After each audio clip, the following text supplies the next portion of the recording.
నమస్తే శశికాంత్ గారు. నమస్తే ఉషా గారు. కోల్కతా ఇన్సిడెంట్కి సంబంధించి గత వారం రోజులుగా వార్తలు మనం వింటూనే ఉన్నాము. ఎప్పుడైతే సుప్రీంకోర్టు ఇన్వాల్వ్ అయిందో చాలా కీలక అంశాలు బయటపడ్డాయని చెప్పొచ్చు. ఇవాళ కనుక మనం చూస్తే సిబిఐ నుంచి కొంత ఇన్ఫర్మేషన్ సుప్రీంకోర్టు దాకా రావడం జరిగింది. దానికి సంబంధించి డిస్కషన్స్ కూడా అవుతున్నాయని మనం వింటూ ఉన్నాము. పూర్తి సమాచారం ఏంటి, ప్రస్తుతం ఉన్న అప్డేట్ ఏంటి సార్ అసలు? ముందుగా ఉషా గారు, నేను అబ్జర్వ్ చేసేది ఏంటంటే మీరు కంటిన్యూస్గా నన్ను ఫాలోఅప్ చేసి ఈ ఫీడ్బ్యాక్ అడుగుతూ ఐ రియలీ అప్రిషియేటివ్ అండి. బికాజ్ ఒక మహిళ అయ్యుండి మీరు ఒక మహిళ పట్ల మీరు చూపించే సానుభూతి ప్లస్ ఏదైతే మీరు అవేర్నెస్ క్రియేట్ చేస్తున్నారో ఇవాళ media through, I really appreciative అండి. ఎందుకంటే మీలాంటి వాళ్ళు ముందుకు వచ్చి దీని గురించి మాట్లాడితేనే తోటి అమ్మాయిలు తోటి మహిళలకు కూడా అవేర్నెస్ బాగా క్రియేట్ అవుతుంది. చాలా మంది ఆడియన్స్ కూడా మనం చేసే వీడియోస్ కింద కామెంట్స్ పెట్టడం, జస్టిస్ కోసం మనం ఎలా అయితే వెయిట్ చేస్తూ ఉన్నామో వాళ్ళు కూడా జస్టిస్ కావాలని అదే విధంగా మనకి కామెంట్స్ పెట్టడం, సపోర్ట్ చేయడం అనేది చాలా అభినందించదగ్గ విషయం అని చెప్పొచ్చు.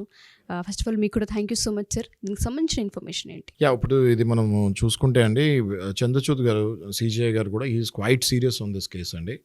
ఇవాళ మనం చూస్తే ఇప్పుడు సీల్డ్ కవర్లో సిబిఐ నుంచి ప్లస్ వెస్ట్ బెంగాల్ గవర్నమెంట్ నుంచి సీల్డ్ కవర్లో వాళ్ళ రిపోర్ట్స్ వచ్చాయండి.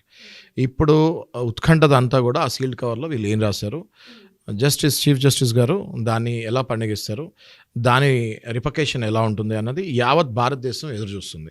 ఇంకొద్దిసేపట్లోనే అది నాకు తెలిసి ఏదో ఒకటి సమాచారం అయితే చీఫ్ జస్టిస్ గారి దగ్గర నుంచి మనకు తప్పకుండా వస్తుంది. అయితే ముందుగా మనం మాట్లాడుకోవాల్సింది ఏంటి అంటే, ఇక్కడ మీడియాలో కానివ్వండి లేకపోతే నేషనల్ మీడియాలో కానివ్వండి చాలా రూమర్స్ వస్తున్నాయి. మనం అది ఎంతో బాధాకరంగా ఉంది. West Bengal chief minister Mamata Banerjee గారి మేనల్లుడు కూడా ఇందులో ఉన్నారేమో అన్నట్టుగా రూమర్స్ అయితే క్రియేట్ అయినాయి. అది మీడియాలో వచ్చింది, మనం క్రియేట్ చేసింది కాదు, అది మీడియాలో రూమర్స్ లాగా వస్తున్నాయి. అది ఒకవేళ అలాంటివి ఏమైనా ఉంటే మాత్రం ఇది చాలా బాధాకరమైన విషయం అండి. ఎందుకంటే అంత హైయెస్ట్ పోస్ట్లో ఉన్నప్పుడు ఇట్లాంటివి చాలా జాగ్రత్తగా ఉండాలి. వాళ్ళ ఫ్యామిలీ మెంబర్స్ కూడా ఇట్లాంటివి వాటికి జోలికి వెళ్లకుండా ఉండాలి. గతంలో మనం చూస్తే ఎంతోమంది విఐపీలు ఇన్వాల్వ్ అయిన రేప్ కేసెస్ కూడా బయటకు వస్తుంది జరిగింది. అట్లాంటి కేసెస్ని అరగడతం కూడా జరిగింది. బికాజ్ వాళ్ళు బయటకు కూడా రానిలేదు. మనం ఫ్లాష్ బ్యాక్ కనుక చూసుకుంటే కొన్ని రేప్ కేసెస్లో విఐపీ వాళ్ళ రిలేటివ్స్ కూడా ఇన్వాల్వ్ అయిన కేసెస్లో మనం సరిగ్గా చూసుకుంటే ప్రజలందరికీ తెలుసు అక్కడ విఐపీ తాలూకా బంధువులు ఎవరో ఉన్నారన్నది.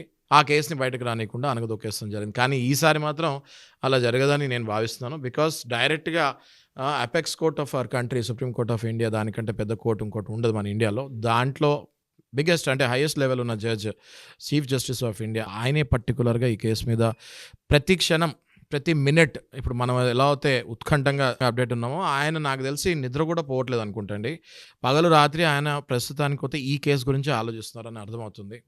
ఈ పరిణామంలోనే ఆయన ఏమంటున్నారు అంటే, ఎవరైతే ఈ జూనియర్ డాక్టర్స్ ఇంటర్న్స్ స్ట్రైక్ చేస్తున్నారో, దేశవ్యాప్తంగా రెసిడెంట్ డాక్టర్స్ స్ట్రైక్ చేస్తున్నారు. They are not going on their works back. So ఆయన ఒక పిలిపిస్తాం కూడా జరిగింది. దీనికి న్యాయం 100% జరుగుతుంది. మీరు ఇట్లా స్ట్రైక్స్ చేస్తూ ఉంటే ఇంకా ఎన్నో ప్రాణాలు పోతాయి. దయచేసి మీరు మీ పనులకు వెళ్ళండి, ఆ బాధ్యత నేను తీసుకుంటున్నాను అని కూడా హామీ ఇస్తాం జరిగింది.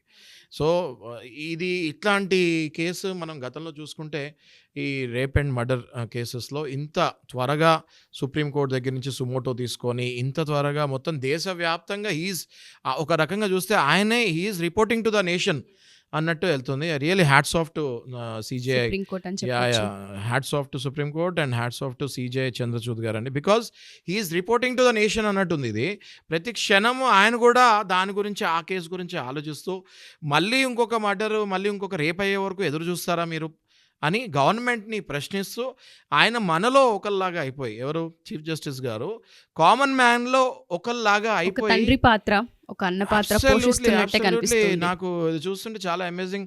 జ్యుడిషియరీ సిస్టమ్ పట్ల రెస్పెక్ట్ మరింత పెరుగుతుంది అండి. మాలాంటి అడ్వకేట్స్ కానివ్వండి లేదా కామన్ పీపుల్ కానివ్వండి, ఒక జ్యుడిషియరీ సిస్టమ్ మీద రెస్పెక్ట్ ఇమెన్స్గా పెరుగుతుంది. బికాస్ ఇంత త్వరగా మాట్లాడతాము, ప్లస్ ఇది తన ఇంట్లో జరిగినట్టే ఆయన ఫీల్ అయ్యి దీంట్లో అసలు నిజాలు ఏంటి అని రిపోర్టింగ్ టు ద నేషన్ లాగా చేస్తున్నారు. Really hats off to. అయితే ఈ కేసులో ఇంకొక మలుపు ఎక్కడొచ్చింది అంటే, ఈ సంజయ్ రాయ్ అండ్ సందీప్ ఘోష్. ఈ సందీప్ ఘోష్ అనేవాడు ప్రిన్సిపల్, ఓకే. ఈ సంజయ్ రాయ్ అనేవాడు he's volunteer, okay.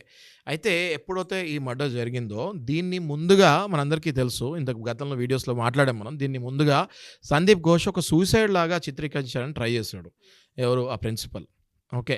And next ఈ సంజయ్ రాయ్ ఏమో ఇది నేనే చేశాను ఇది అని కన్ఫెస్ చేశాడు. ఇదంతా చాలా క్లియర్గా అనిపించలేదండి చూసే వాళ్ళకి, ప్రజలందరికీ. మొత్తం భారతదేశంలో చూసేవాళ్ళు జనాలు వీళ్ళకంటే ఇంటెలిజెంట్ ఉంటారు కదా. ఇప్పుడు ఎప్పుడైతే అంత ఘోరంగా సూసైడ్ ఎవరైనా చేసుకోగలుగుతారండి? కళ్ళల్లో గాజులు గుచ్చేసుకొని, వాళ్ళ బోన్లు వాళ్ళే ఇరక్కొట్టుకొని ఎవరైనా సూసైడ్ చేసుకోగలుగుతారా? అది కామన్ సెన్స్ ఉండాలి కదా. దాన్ని సూసైడ్ లాగా చిత్రీకరించడానికి సందీప్ ఘోష్ అనే ప్రిన్సిపల్కి ఆ మాత్రం కామన్ సెన్స్ ఉండాలి కదా. దాన్ని సూసైడ్ లాగా చిత్రీకరించడం జరిగింది. సంజయ్ రాయ్ అనేటోడు volunteer, is normal civic volunteer. ఆయన స్టేటస్కి Sandeep Ghosh principal of that university, that కాలేజ్కి, దానికి దీనికి ఎంత వ్యత్యాసం ఉంటుందండి? ఈయన ఒక నార్మల్ థర్డ్ క్లాస్ ఎంప్లాయీ, ఆయనేమో highest level of the college. So ఈయనకి వాట్సాప్లో చాటింగ్ జరిగిందని కూడా మనం వింటున్నాం. అండ్ ఆ వాట్సాప్ చాటింగ్ కూడా ఇప్పుడు రిట్రీవల్ అయింది. ఇద్దరికి మధ్యలో ఏం చాటింగ్ జరిగింది? ఇప్పుడు కామన్ థింగ్, ఇప్పుడైనా ఆఫీస్లో ఒక చైర్మన్ ఉంటారు, ఓకే, కింద వాచ్మెన్ ఉంటారు, ఓకే. వాచ్మెన్కి చైర్మన్కి రెగ్యులర్గా వాట్సాప్లో చాటింగ్ అవుతుందా? దాని మధ్యలో మేనేజర్లు ఉంటారు, దానిపైన ఇంకో మేనేజర్ ఉంటారు. ఈ వాచ్మెన్కి ఏమైనా కావాలంటే ఫస్ట్ మేనేజర్ని టచ్ అవుతారు, కానీ డైరెక్ట్గా చైర్మన్ తోటి చాటింగ్ చేస్తారు, హలో గుడ్ మార్నింగ్ ఎవరు అని చేయరు కదా.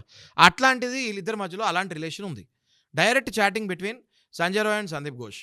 సో ఇక్కడ చాలా, ఇప్పుడు మనము చెప్పకూడదు, సబ్జుడిస్లో ఉంది కేసు, కానీ మనందరికీ తెలుసు అక్కడ ఏం జరిగింది, ఎలా జరిగి ఉంటుంది, ఎవరెవరు ఇన్వాల్వ్ అయి ఉంటారు.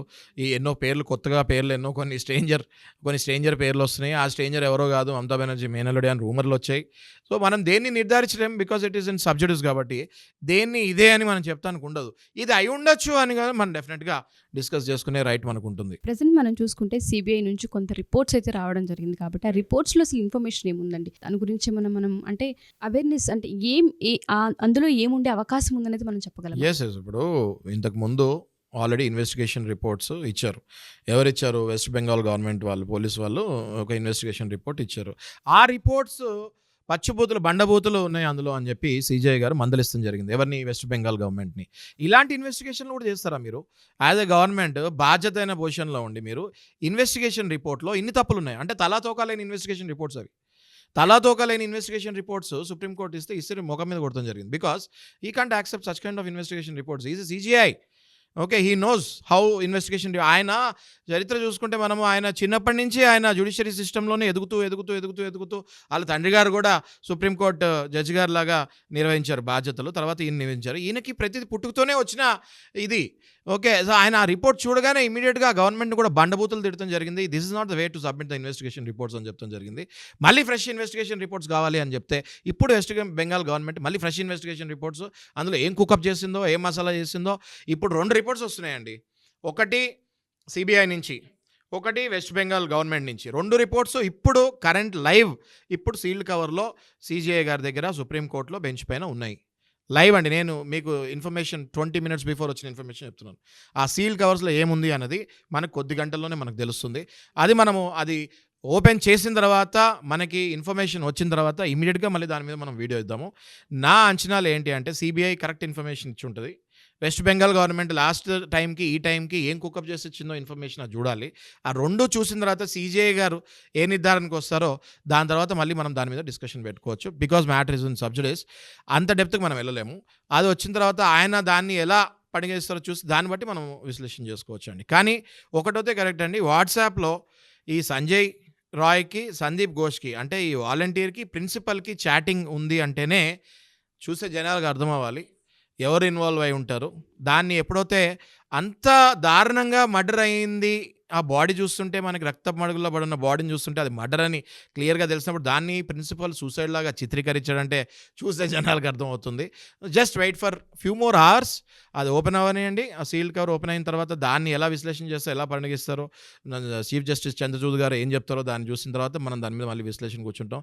యావత్ భారతదేశం ఇవాళ నోటెమ్మట వాళ్ళ నోట్లో ఓన్లీ సుప్రీంకోర్టు ఒకటి, చంద్రచూడ్ గారి పేరు ఒకటే అనుకుంటూ ఉన్నారు. అండ్ డెఫినెట్గా hats off to supreme court and hats off to CJI. ఇంత ఫాస్ట్గా, అంటే ఎక్కడ ఏ మూల ఏ రాష్ట్రంలో జరిగినా సుప్రీంకోర్టు సుమోటో తీసుకుంటే జాగ్రత్త, ఒళ్ళు దగ్గర పెట్టుకోండి అని చెప్తాం జరిగింది. కాబట్టి ఎవరైనా దుర్మార్గులు ఇట్లాంటి రేప్కి, మర్డర్కి పాల్పడాలని అనుకుంటే మాత్రం ఒళ్ళు దగ్గర పెట్టుకోవాలి. బికాజ్ ఇవాళ సుప్రీంకోర్టు సుమోటోలాగా తీసుకొని ఈ కేసుని ముందుకు తీసుకెళ్తుంది. ఎదురు చెప్పే శక్తి ఎవరికి ఉండదు సుప్రీంకోర్టు ముందు. That's apex court of our country. So let's wait for 1 hour అండి. We will again give the update. Sure sir. Thank you sir. Thank you so much.